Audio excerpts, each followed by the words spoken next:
Good day and welcome to Sports Paradise.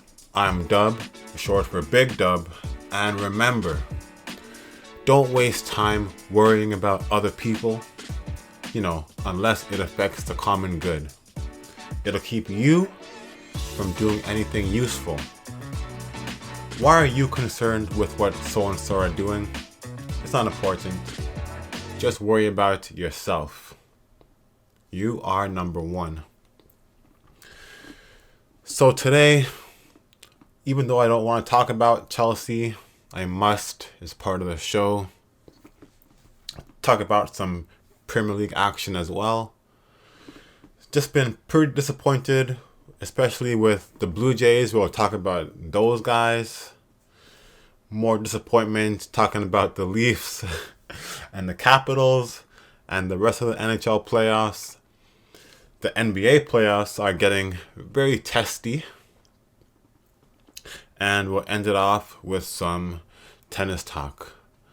The men and women are in Spain for the Madrid Masters 1000 tournament as they prepare for Roland Garros.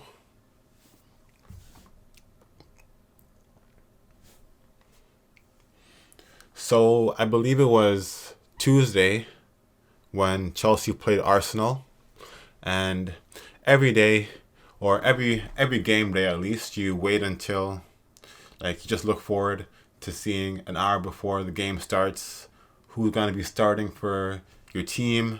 In my case, waiting to see who's going to start for Chelsea. And there was one key person. Well, key is an understatement.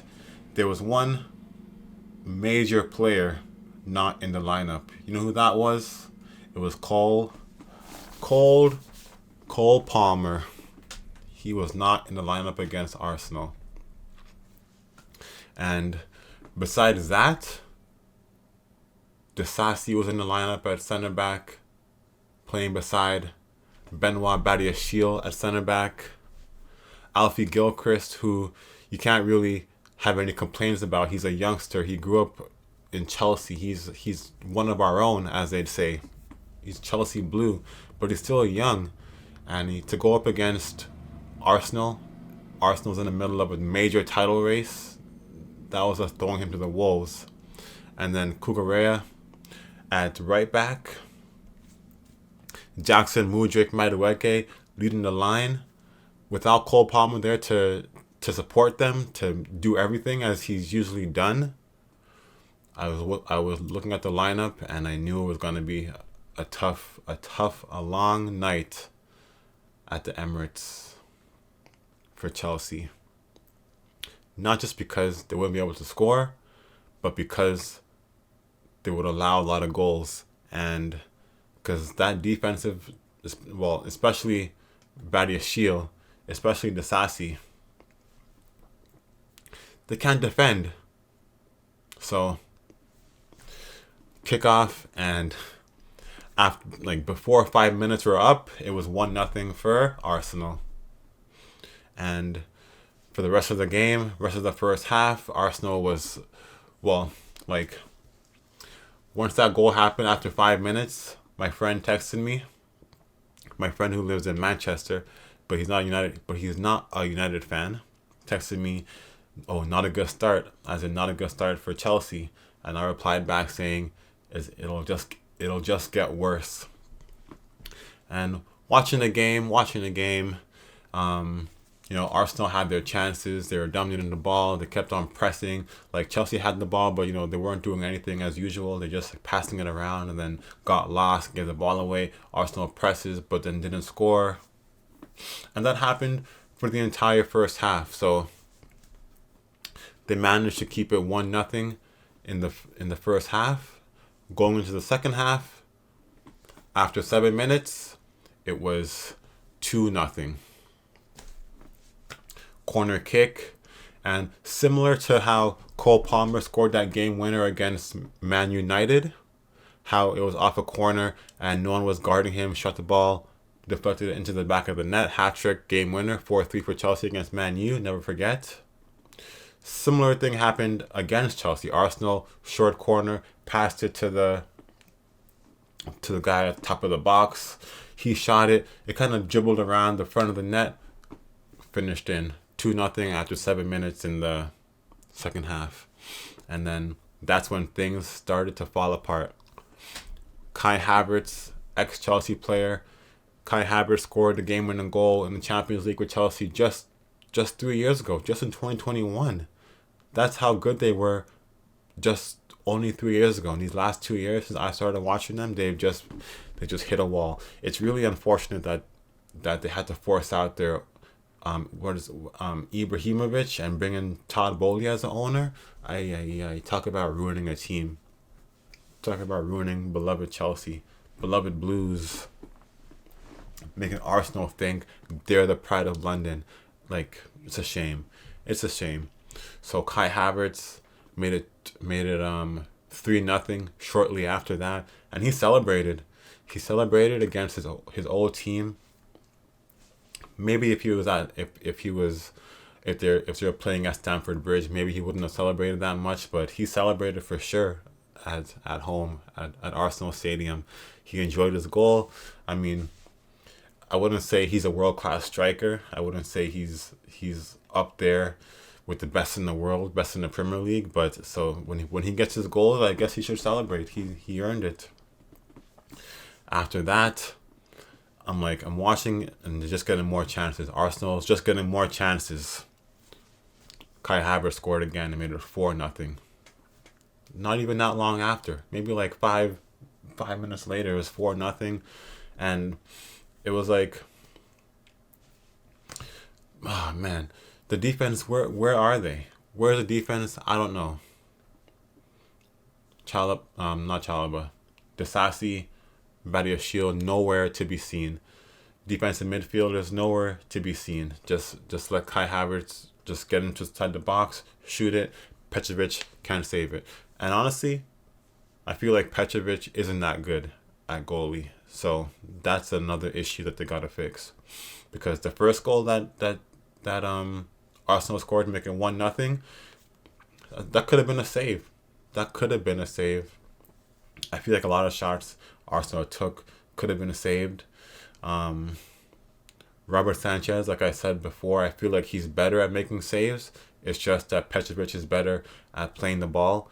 But what would you? I'd rather have a goalie who's better at making saves. Honestly, I would. I really would. So Kai Havertz made it 4-0. He got a brace. Arsenal is cruising. The crowd is on their feet. They're cheering. They're loud. They're mocking Chelsea as usual. Chelsea's been a laughingstock these past couple of years. It's sad to see. And if that wasn't worse, or if that wasn't already bad, they made it 5-0. Arsenal did, and it was just not a good look for Chelsea. Chelsea came off winning 6-0 against Everton. They couldn't score a goal in the FA Cup semi-final against Man City. They blew their chances. Once again, they didn't. Well, even if they scored, they would have had to. I thought they would have had to score 3 goals to win, but they would have had to score 6 goals to win. They didn't even get 6 chances in the game. They probably didn't even get 6 shots in the game, let alone 6 shots on target in the game. Nico Jackson, like I said, after they lost to Man City in the FA Cup semi-final, it's tough to watch. It's tough to watch him, shoot the ball. Like, he's really good at everything except striker, as I've said multiple times. He's a great player, but he's not a striker in any sense of the word. He's not. It's I wish he would be a good striker, but at this point, this season, going into the off season, he has to, get that instinct of finishing. So I support Nico Jackson and his quest to become a real striker, a cutthroat striker. But until then, Chelsea must get a better striker, a veteran striker. They have to. They have to. But is that the issue? Is that really the issue? Um, Chalaba started the FA Cup final or semi-final against Man City at center back. Well, granted, Man City's coming off a major game against Real Madrid. Played 120 minutes plus penalty kicks. So maybe that was why Man City could only score one goal against Chelsea and win that game. But Chalaba has been, I haven't seen him make any glaring mistakes. I really haven't. So I don't know why he was on the bench. I don't know why Thiago Silva was on the bench. And I don't know why Disasi and Badiashile was starting. So I really don't understand what Poch was thinking. I don't understand his tactics. I think he said he wanted to show everyone that they're more than just Cole Palmer, but he was an offensive player, and they really didn't know what they were doing on defense either. He seems to not be focused on defense, just wanting to score, but he didn't. But the guys who they have up front can't really score either. So the team tactically seems to be in a mess. They can't create goals from possession. They can only create goals by like counter attacks, which is good, but like I'm just watching other teams with the ball, possession, kicking it around into the box, and they can score. But Chelsea, they seem to not go into the box. They seem to not kick the ball into the box. They just kick the ball around the outside, kick it backwards, and then lose the ball. And before they know it, like in that game, for example, against Arsenal got the ball, rush.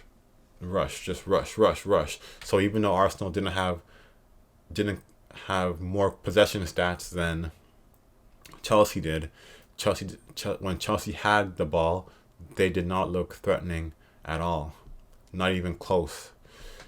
And the chances they got, like Nico Jackson, couldn't score. He just missed, and it's hard. It's hard being a striker. It's hard to have so much pressure on you, especially when you know everyone's watching you, every move you make, because you're the main guy. You're supposed to score the goals, and he has scored goals. He even got a hat trick this season, but that was, against Tottenham. Tottenham players got 2 red cards. It was 11 against 9. It was like, one-timer goals to the back of the net. Of course, still got to finish it, but it wasn't, it wasn't as impressive as Cole Palmer's Man United hat trick, let alone his hat trick against Everton. A perfect hat trick, and I realize now a perfect hat trick is what you call a hat trick when you get a header, right foot goal, and a left foot goal. And that was the fastest perfect hat trick in Premier League history according to stats. So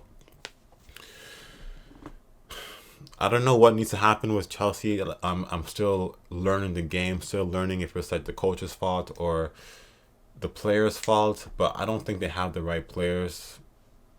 I don't think Poch has enough. Like, they're incredibly injured too. Don't forget, Chelsea is incredibly injured.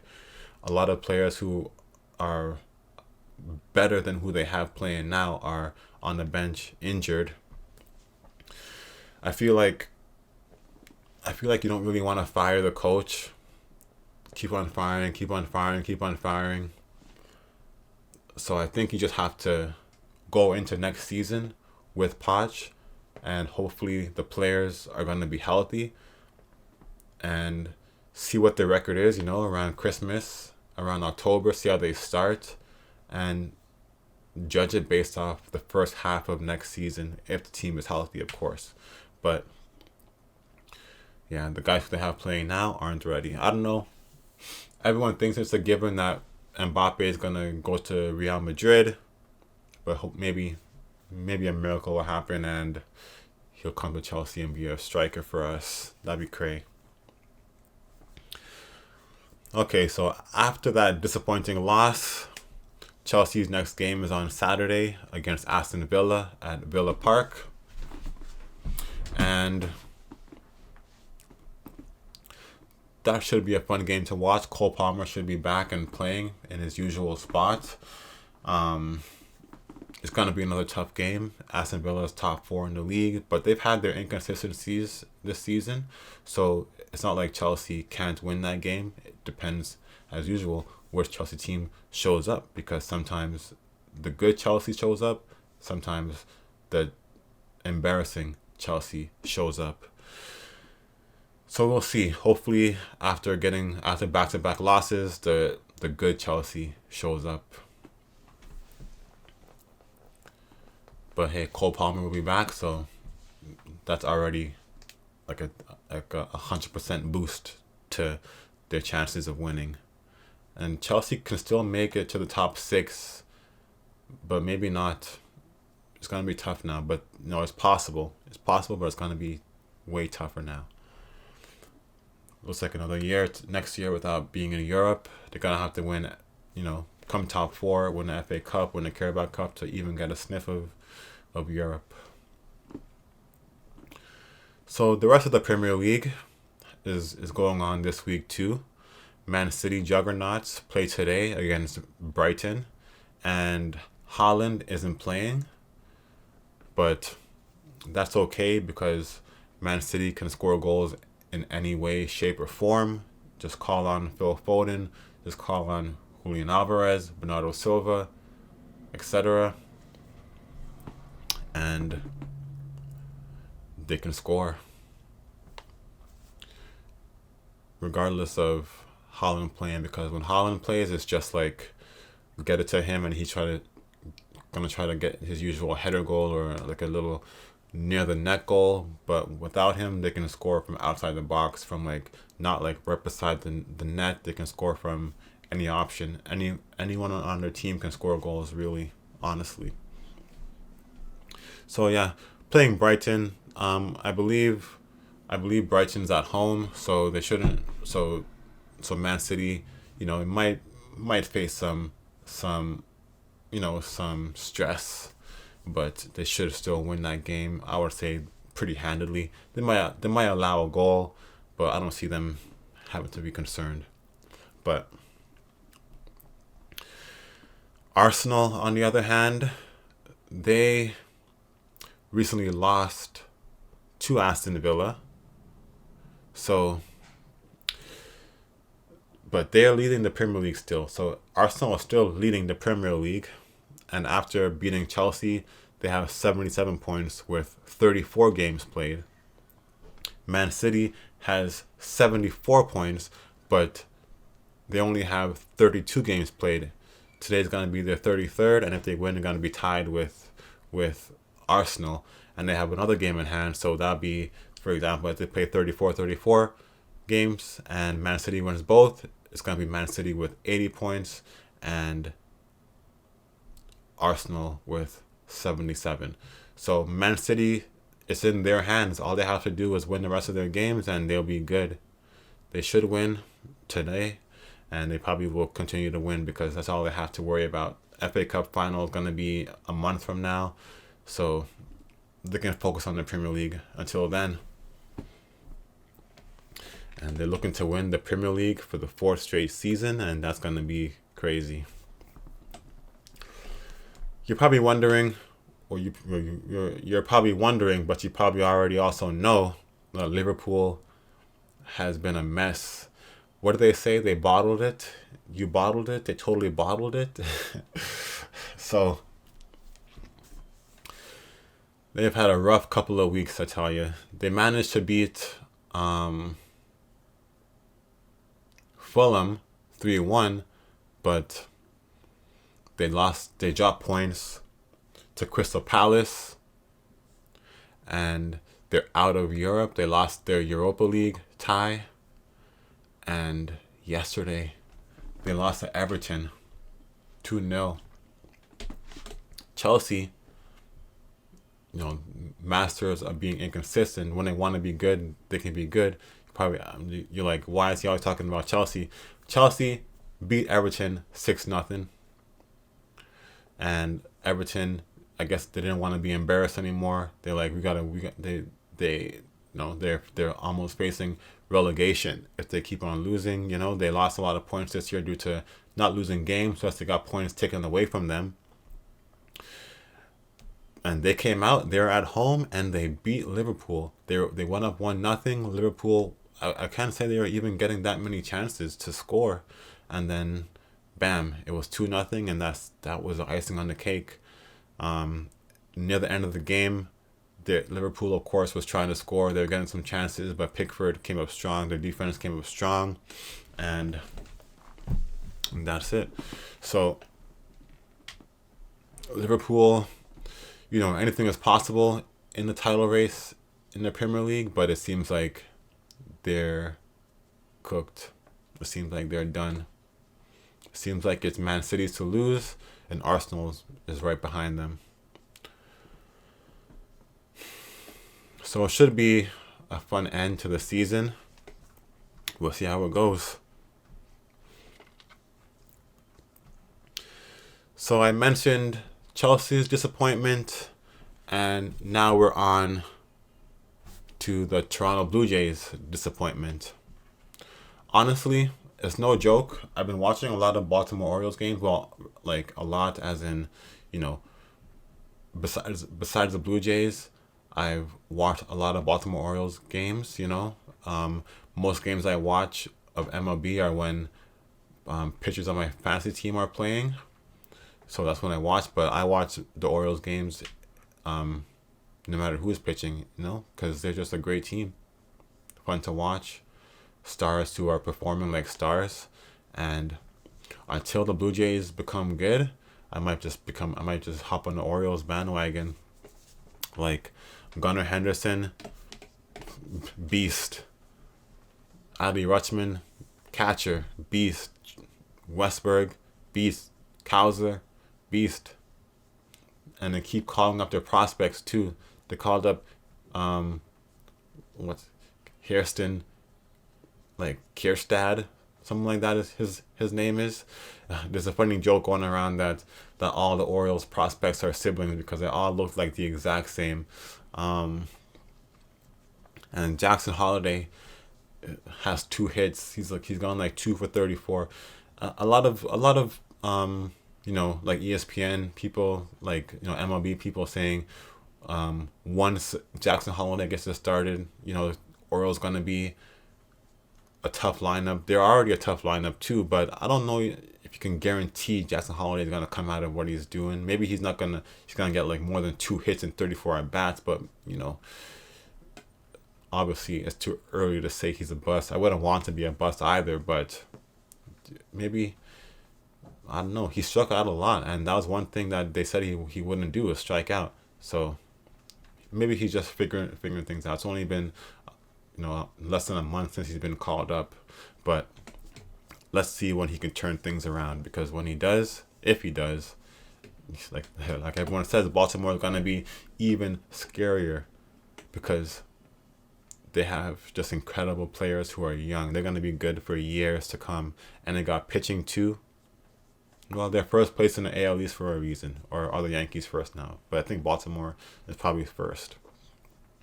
So anyways, that was my Baltimore Orioles rant. Like I said, maybe I'll be a bandwagoner for them. But yeah, the Blue Jays cannot score more than 5 runs in a game. They cannot. Once they get 5 runs, that's it. They either get 5 runs or less, or fewer. Weak ground balls, double plays, weak pop flies. Can't even cash in a runner from third or in scoring position, second base with a base hit. They can't do that. Maybe some players can do that, but the main players cannot. It's tough watching the Blue Jays play. I don't know why they're. You know what? It's tough watching them play, but it's Vladdy, it's Bo Bichette, it's those 2 guys. Like how come Gunnar Henderson is so good, but Vladdy is not good? Why is Adley Rutschman so good, but Bo Bichette is not good? It's just like, why the Blue Jays? Why does it have to be Blue Jays prospects who are choking? Like Vladdy, it's just a pain to watch. Like, sure, he got a hit last night, 1 for 4, a weak ground ball into the hole. Like, it's a hit, but it didn't come in any sort of threatening. Like, it wasn't like it was an RBI. It wasn't anything important. It was just a weak hit. George Springer's coming around. He had a double and a home run last night, but it was a solo home run. Double didn't really catch anyone in. He didn't come around to score.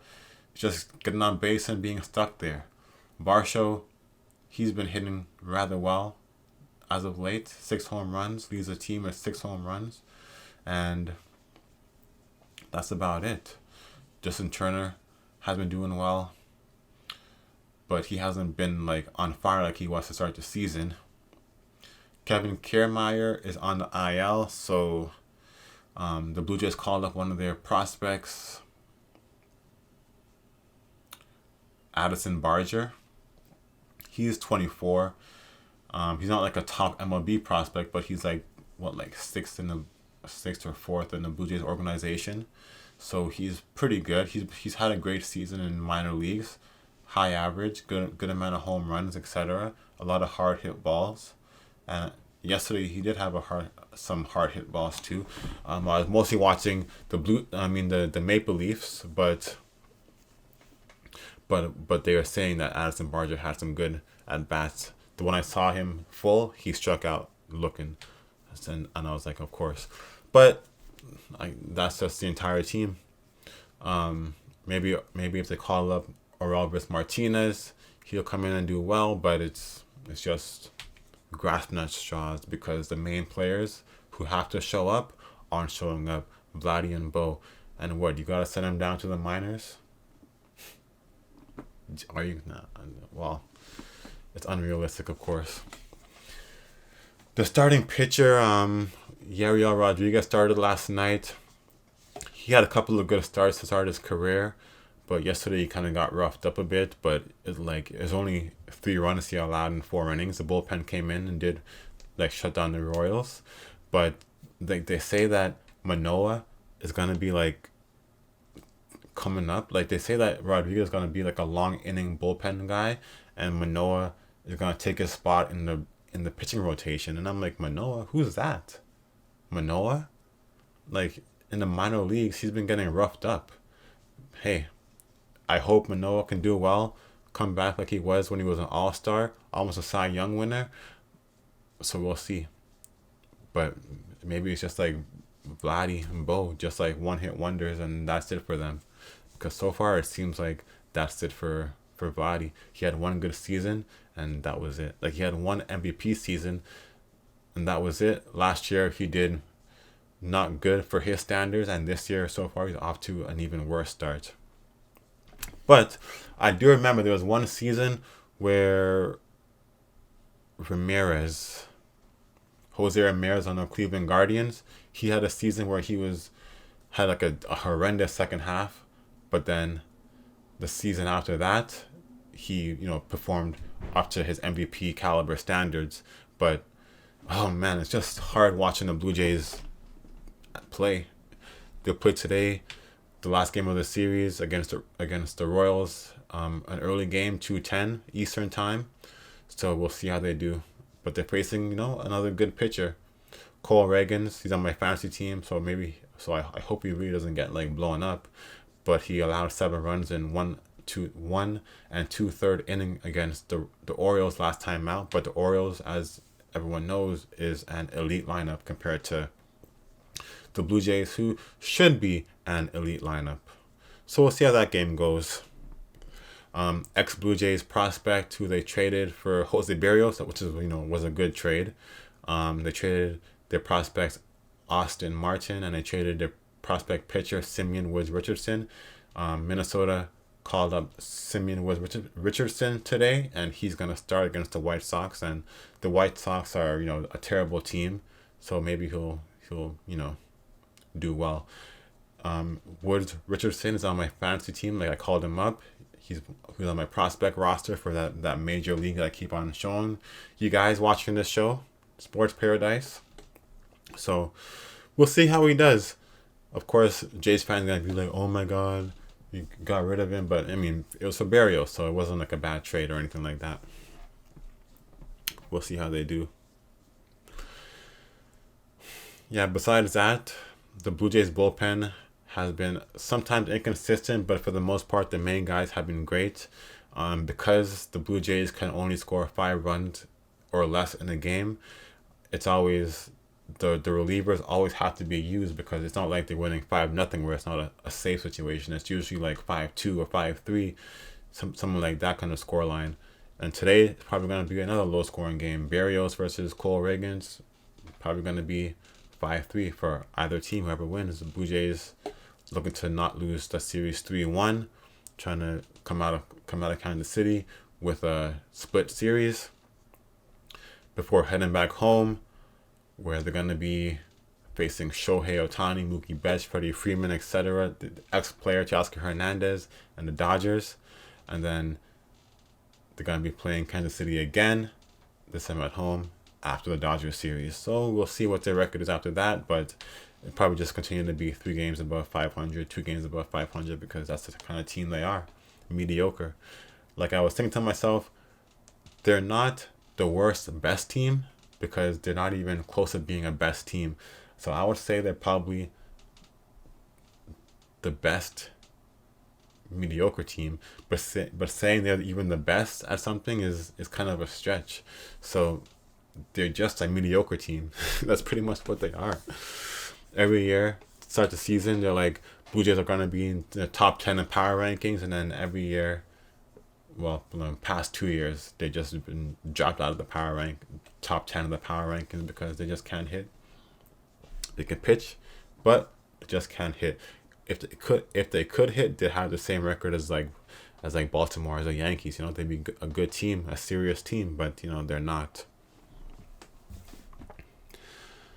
Anyways, from Chelsea disappointment to the Blue Jays disappointment, and now to the Maple Leafs disappointment. So far, it's been a back and forth series. Boston won game 1, Leafs won game 2. Then last night, the Leafs could have gone up 2-1, but then they lost that game. So now they're down 2-1 in the series, and they still don't have Nylander playing. Hopefully he plays on Saturday, game 4, so they can tie it up. But it's tough. Boston is a tough team. Marchand, Pastrnak, Jake DeBrusk, all of a sudden coming out and scoring. Like they could have, I can hardly even say they could have won last night because Boston, just scored more goals, more timely goals. They allowed a goal and they came back and scored, rather quickly. The Leafs had power play opportunities, but they couldn't capitalize on them. They allowed power play goals, just letting Boston keep on doing what Boston does, and that's just be annoying and take the lead and win the game. But their goalie Swayman was pretty good last night, as usual.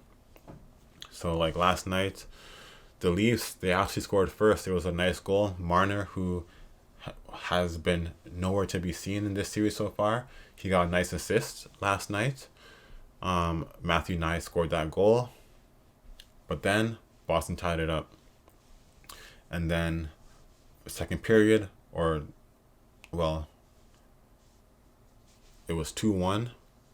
Boston made it 2-1 early on in the second period or the third period, and then this time the Leafs tied it up. Bertuzzi had chances all night, and then he finally scored a nice tipping goal in front of the net.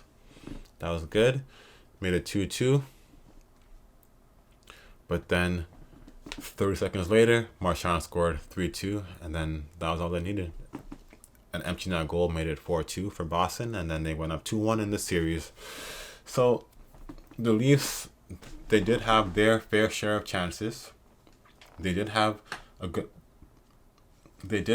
amount of power plays, but like I said, they couldn't capitalize on them. Their penalty kill, it wasn't that good.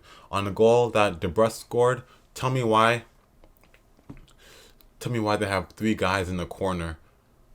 3 guys in the corner fighting for the puck on a power play, leaving 1 guy in front of the net. Goal right there. DeBrusk 2-1, or was it no? That tied the game. That tied the game at 1 when that that power play goal by Boston. But yeah, their penalty kill. I don't like what they're doing on the penalty kill. Like I said, why are 3 guys in the corner? Don't get sucked in to fight for the puck when you already have 2 guys fighting for the puck. Just watch the front of the net.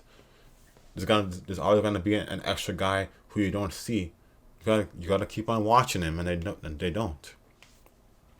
One thing though, I mean, I don't want to criticize the referees because the Leafs had their chances, but like, how did McAvoy take down Austin Matthews? Just like grabbed him and took him down, just like that, in front of the referee, and it wasn't a penalty. How was Marchand slashing Bertuzzi, chipping Bertuzzi up the ice, pushing him up the ice, and they're both fighting each other. Like, they're both jostling back and forth, this and all that. Like, at that point, it should be a 4-on-4 or incidental, 5-on-5, both of them in the box, Bertuzzi and Marchand. But the play kept on going, and then they scored. I feel like Samsonov could have had that save, but like, that whole sequence was just like full of distractions because of 2 missed calls where the whistle should have been blown, play should have been called down, and it should have had a face-off. But like I said, the Leafs, they had about like 4 power plays, maybe 5 power plays that game, and they could only score 1 goal. Their penalty kill wasn't looking good. So it should have been, those 2 plays should have been called, but I wouldn't say that's the reason why they lost per se.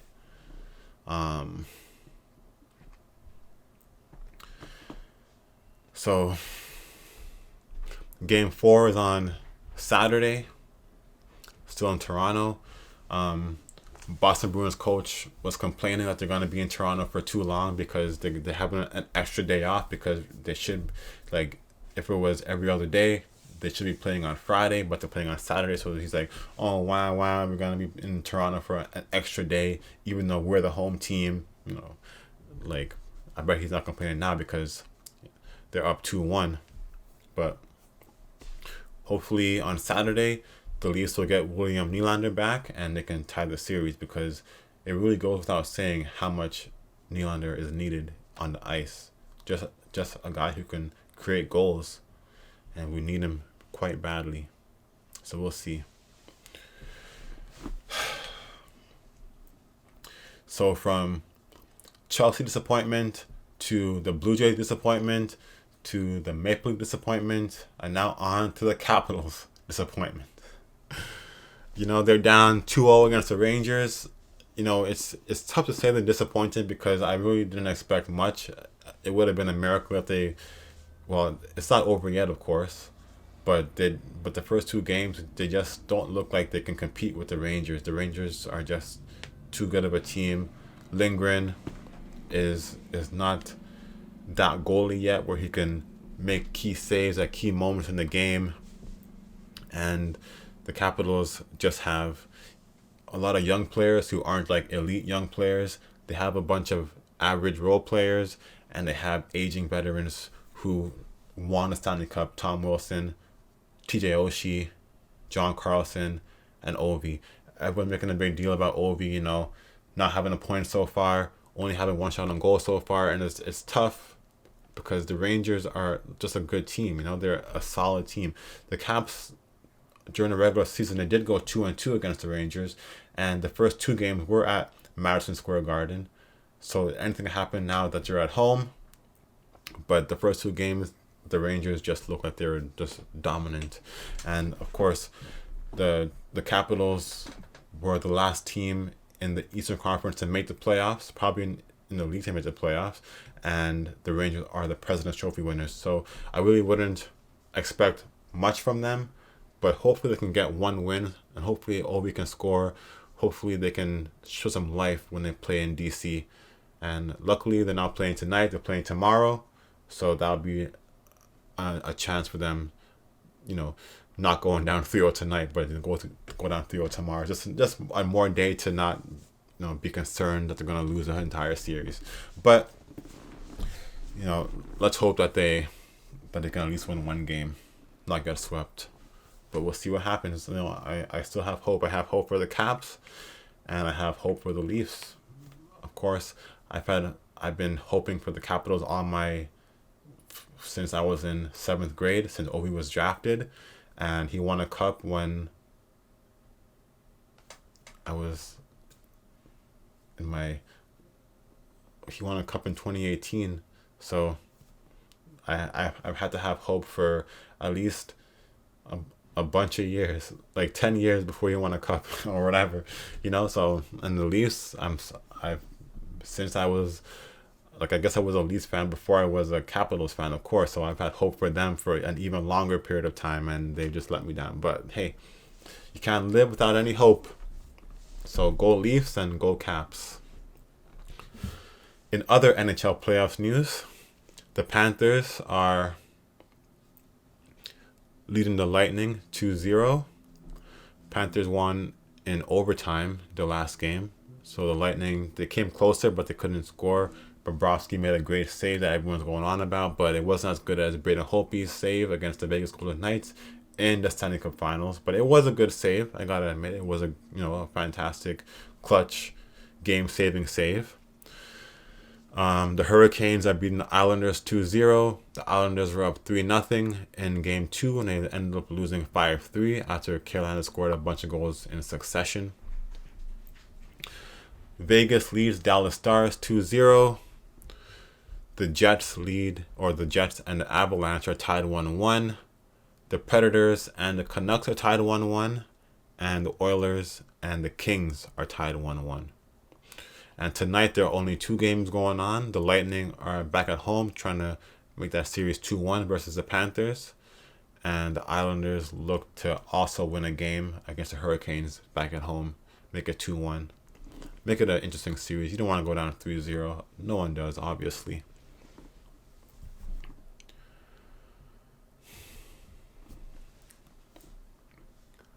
So in the NBA playoffs now, like I said in the introduction, it's getting very testy. Of course, it's always exciting NBA playoff season. And obviously the refs are our main concern, the main topic after every game. Someone doesn't like what the refs have done, which is typical when it doesn't go your way. For example, the Sixers versus the Knicks had some controversy. Like after Game 2 happened and the Sixers lost that game, the referee said Tyrese Maxey was fouled, blah, blah, blah, etc., etc. But that led to an exciting finish. And when it doesn't go your way, of course you're going to blame the refs. Of course, every game there's foul calls that are missed. It just happens at the wrong time. So it happens. Missed foul calls happen.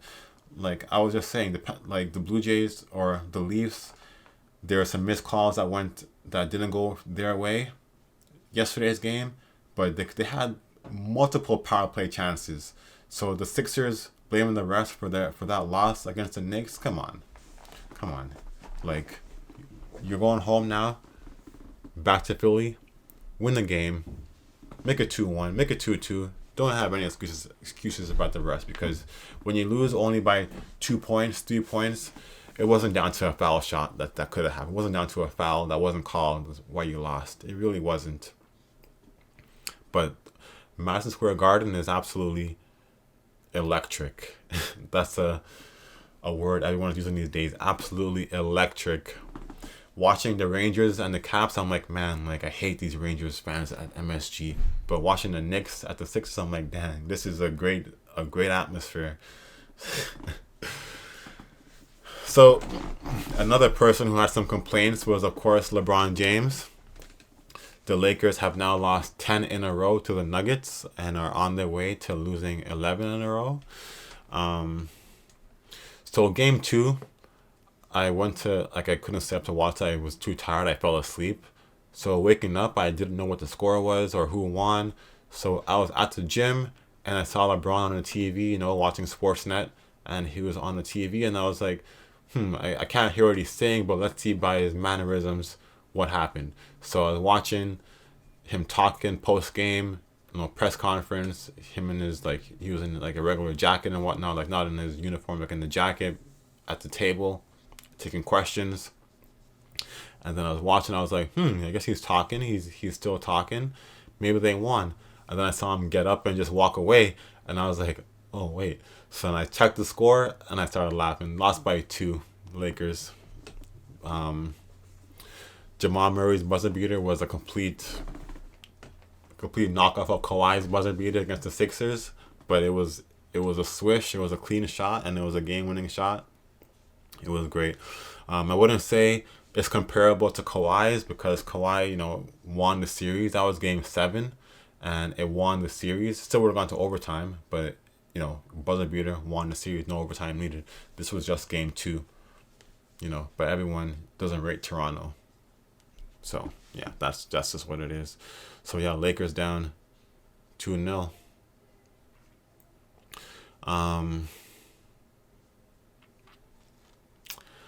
Other games as other updates for the NBA playoffs. Last night the Miami Heat won against the Celtics. They weren't expected to win one game. I mean, I thought they would win one game. Like I thought if it was the Bulls, the Bulls would get swept. But the Heat, they're that kind of team who just can find a way to win even without Jimmy Butler. Last night they found a way to win by shooting a 3-point shot. They hit a record 23 3-pointers in that game, and they still didn't, and it wasn't a blowout. Sometimes you expect you hear 23 3-pointers made and it's like a 15-point win, but they still couldn't blow out Boston. So Boston is right there, and Miami had to really play well to win that game. They had to have a record-breaking night to win that game. But here's the thing: now they're going back to Miami, and that's going to be an advantage to them even without Jimmy Butler. So we'll see if they can win a game or two in Miami and shock the Celtics. The Pacers and the Bucks are tied 1-1. So as you know, Giannis is not playing, and the Bucks, they got away with it in Game 1. Damian Lillard had a great Game 1, but second half wasn't that good in Game 1. But the Bucks, they managed to survive. But in Game 2, the Pacers made some good adjustments, and they won that game pretty handily. Lillard hasn't scored in the fourth quarter in Game 1 or 2. Pascal Siakam is doing well. Halliburton is doing well. And they're going back home. And I think, did I pick the Pacers to win that series? I think I might have. I think I might have picked them. I got to go back and check the tape. We'll see. The Cavs are up 2-0 versus the Magic. The first 2 games haven't been really close, but the Cavs were at home. Magic might pull off a win, but the Cavs, should maybe win in 5, maybe. Who knows? But the Magic, they're still young. They aren't. The Cavs are a better team than the Magic are. In the Western Conference, the Thunder barely beat the Pelicans in Game 1, but in Game 2 they came out flying and blew them out. Shai Gilgeous-Alexander had a great game. Chet Holmgren had a great game. And they lead the Pelicans 2-0, going back to New Orleans for Game 3. As far as the Phoenix Suns go, I'm kind of concerned about the Suns because they're down 2-0 against Minnesota. I'm not 100%, invested. Like the Suns, they aren't like my favorite team, but as you know, Booker, KD are my favorite players, and I want them to do well, like go far, like KD can enhance his legacy. But so far they've looked way overmatched. They can't do anything about Gobert or Towns. Just the defense is going off. It's I guess I shouldn't be surprised because the Wolves, they were a good team. I thought maybe they would, be kind of crumble under the pressure of the playoffs because they aren't like full of veterans. They haven't had that playoff experience yet. But they're only one game out of first place in the Western Conference, even after Towns got injured. Now he's back.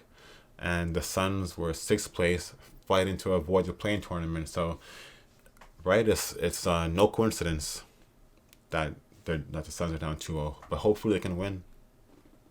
Come back, win in Phoenix, and go on a streak.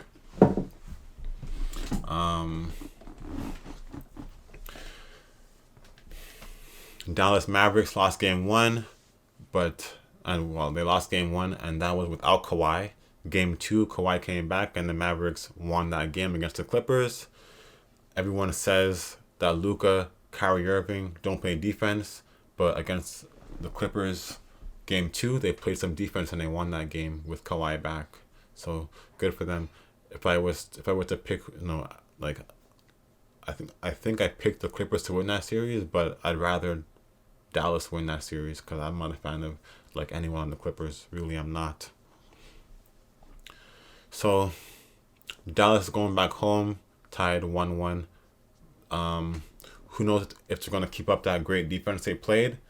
They should if they want to win, but at home it might be just an offensive barrage. Might be an offensive barrage because Luka and Kyrie they can just straight up score. So we'll see how that goes.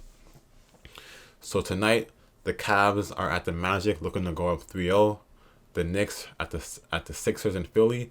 Sixers they're dying for some revenge. They're dying for a win, so they might win that game. And the Nuggets look to continue rolling against the Lakers tonight. 3 games on tonight in the NBA.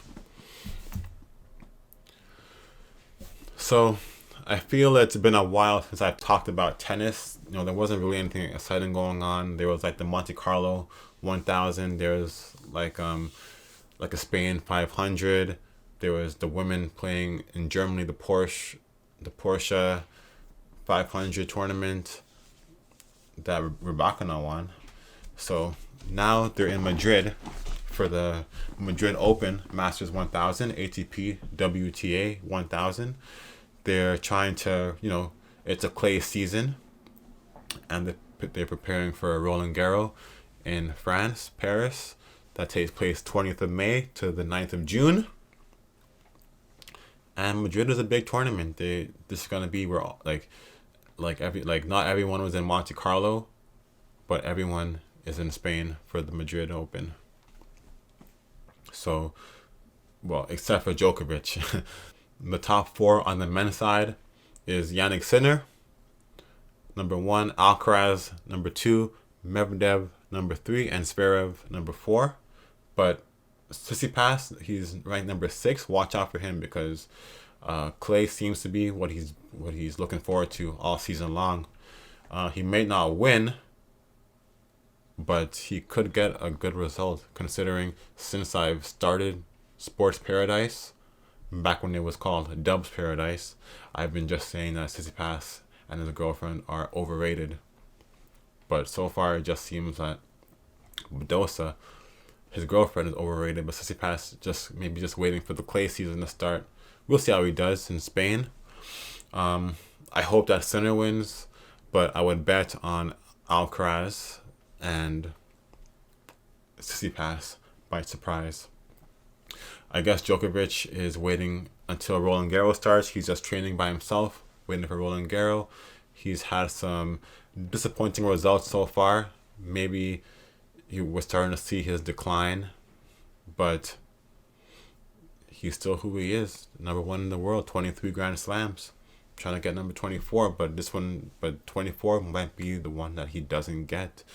Maybe he'll win one more. You never know. Maybe he'll win one more. Hopefully he will. But he's getting up there. The young guys are getting good. The Americans are, hard to take seriously, but they're there. Fritz, Tommy Paul, Tiafoe, Ben Shelton, they're there. So we'll see what they do. And the Canadians, Shapovalov, Felix Auger-Aliassime are just going to be trying their best. The top 4 for the women are Swiatek, Sabalenka, Coco Gauff, and Rybakina.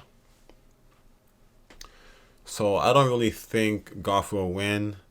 I don't think Sabalenka or Rybakina will win. I think Swiatek is going to win this. I think Swiatek loves the clay too, and she's number 1 for a reason. So, while for example, Tsitsipas likes clay, he's not as good as Alcaraz or Sinner, but Swiatek is number one, the best in the world, and she likes clay. So I think she'll win this. She might even go back to back Roland Garros and win that too. But on the women's side, you always see some good upsets. So there might be some upsets playing Swiatek in the final, but I think it'll be maybe an upset person versus Swiatek. So maybe like a surprise winner would be Danielle Collins. She won in Miami. I don't know how she is on clay, but I'm just picking her to be an upset. Maybe Sakari can win, but she's fifth in the world, so it'd be not really a surprise if she does well. Osipenko, Ons Jabeur, they could also do well. And Leylah Fernandez maybe be able to get a win. Might get 2 wins. We'll see how she does. Osaka is already out. She lost early on in the tournament. And yeah, she's still trying to work her way back. Hopefully by the US Open, she can make it far enough to, have the crowd cheering for her. Welcome back, Osaka, So we'll see. All right, so on the next episode of Sports Paradise, we're going to be talking about the weekend's Champions League, the weekend's Premier League results, and then we're going to be giving a preview for the Champions League that's going to be back next week. Paris Saint-Germain versus Dortmund, Real Madrid versus Bayern. We'll see where the Caps and the Leafs are at in their series, and we'll see who is up in the other playoff series in the NHL and the NBA. And then we'll see how the Leafs do, or the Blue Jays do against the Dodgers, if they can score, more than 5 runs, but it's very unlikely. And we'll talk about what else is new in the world of sports. I'll give the usual update on my fantasy baseball teams, and hopefully I'll have some good news to share about those teams. So as usual, thanks for watching this episode of Sports Paradise.